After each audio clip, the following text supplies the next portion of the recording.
Malcolm Baldrige adalah sebuah kerangka kerja yang digunakan untuk meningkatkan kinerja suatu organisasi, terutama dalam bidang manajemen kualitas. Kerangka ini dikembangkan oleh Departemen Perdagangan Amerika Serikat melalui program Malcolm Baldrige National Quality Award.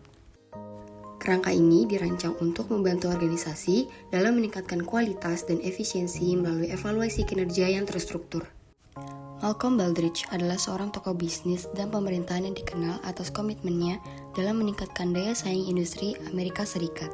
Sebagai Menteri Perdagangan di era Presiden Ronald Reagan, ia menekankan pentingnya perbaikan kualitas sebagai kunci untuk bersaing di pasar global. Setelah meninggal dunia pada tahun 1987 akibat kecelakaan rodeo, Malcolm Baldrige dikenang dengan didirikannya Malcolm Baldrige National Quality Award. Penghargaan ini diberikan kepada perusahaan yang mencapai keunggulan dalam manajemen kualitas dan kinerja organisasi. Dengan Malcolm Baldrige, organisasi didorong untuk mengadopsi pendekatan berbasis kualitas yang pada akhirnya meningkatkan daya saing dan keberlanjutan dalam menghadapi tantangan global. Metode Malcolm Baldrige memiliki beberapa keunggulan maupun kelemahan.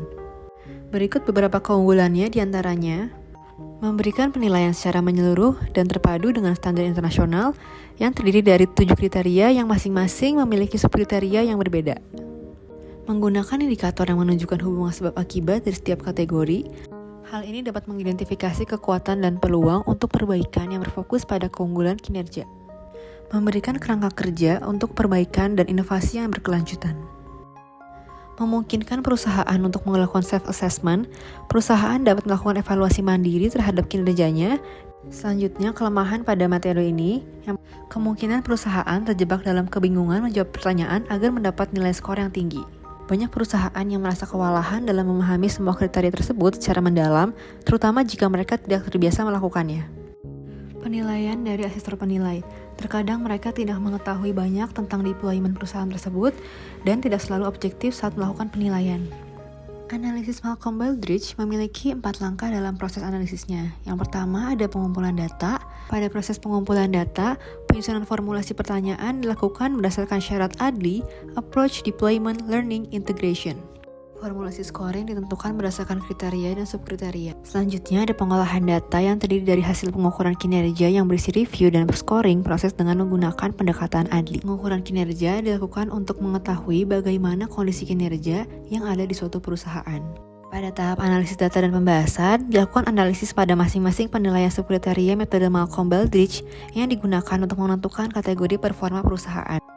Pada tahap kesimpulan dan saran, dilakukan penetapan kategori assessment score untuk suatu perusahaan, yaitu excellent, average, atau poor.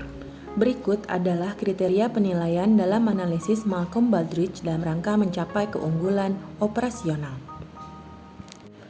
Yang pertama adalah kepemimpinan. Kriteria ini pada dasarnya ingin memotret bagaimana para pemimpin di organisasi tersebut menampilkan kapasitasnya. Kriteria pemimpin memiliki 2 subkriteria. Yang pertama, pemimpin senior dan tata kelola serta tanggung jawab sosial. Yang kedua adalah perencanaan strategi. Kriteria ini menilai pemimpin dalam menentukan arah strategi organisasinya. Kriteria perencanaan strategi memiliki 2 subkriteria, yaitu proses pengembangan strategi dan implementasi strategi. Kriteria yang ketiga adalah fokus pelanggan, digunakan untuk melakukan pemeriksaan apakah organisasi dapat memenuhi kebutuhan pelanggan dan dapat memuaskan hati pelanggan dengan baik. Memiliki 2 subkriteria, yaitu suara pelanggan dan keterlibatan pelanggan. Kriteria keempat adalah kategori pengukuran analisis dan manajemen pengetahuan. Di kategori ini akan dilihat apakah setiap pemimpin di suatu perusahaan sudah memiliki key performance indicator yang jelas dan terukur. Memiliki 2 subkriteria, yaitu pengukuran analisis review dan peningkatan kinerja organisasi, serta manajemen informasi pengetahuan dan teknologi informasi. Yang kelima adalah fokus tenaga kerja. Uraian penilaian sumber daya manusia berupa penilaian kapabilitas, kapasitas, dan potensi tenaga kerja. Ada 2 subkriteria, yaitu lingkungan sumber daya manusia dan keterlibatan sumber daya manusia. Yang keenam yaitu kegiatan operasional. Kriteria ini akan mengukur bagaimana sebuah perusahaan mendesain dan mengelola proses kerja kuncinya agar tercapai tujuan organisasi berupa kepuasan customer dan stakeholder. Terdiri dari 2 subkriteria yaitu proses kerja dan efektivitas operasional. 7. Hasil analisis pengukuran menggambarkan poin akhir dari analisis berdasarkan semua uraian penilaian. Memiliki 5 subkriteria: produk dan proses, fokus pelanggan, fokus sumber daya manusia, kepemimpinan penguasaan dan tata kelola, keuangan pasar dan strategi, dan hasilnya dapat menentukan performa perusahaan apakah excellent, average, atau poor. Setelah tahu materi tentang penilaian Malcolm Baldrige yang telah dijelaskan sebelumnya, pasti kalian bertanya-tanya, apakah ada contoh implementasi penilaian kinerja menggunakan 7 kriteria Malcolm Baldrige di Indonesia? Ada dong, salah satunya adalah penilaian kinerja yang pernah dilakukan di Rumah Sakit Suci Hospital. Rumah Sakit Suci Hospital sendiri merupakan salah satu rumah sakit kelas C yang berada di kota Jakarta Barat dan didirikan pada tahun 2006 oleh Yayasan Buddha Suci Medika. Berapa sih nilai dari penilaian kinerja Rumah Sakit Suci Hospital? Berdasarkan penelitian yang dilakukan oleh Jen pada tahun 2023, Rumah Sakit Suci Hospital mendapatkan nilai total yaitu 565,7 atau 56,6% dari nilai maksimal 1000.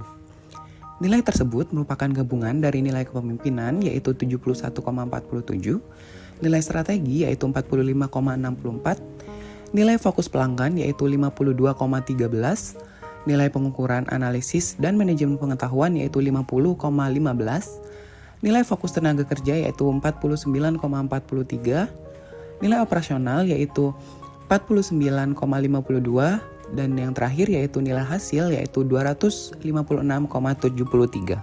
Berdasarkan nilai tersebut, Rumah Sakit Suci Hospital masuk dalam kriteria good performance dan juga masuk dalam kategori average. Nah, setelah kami jelaskan materi yang ada dalam video ini, semoga teman-teman dapat mengetahui dan paham tentang penilaian kinerja beserta implementasinya berdasarkan penilaian Malcolm Baldrige. Terima kasih telah menonton video ini. Sampai jumpa di lain kesempatan.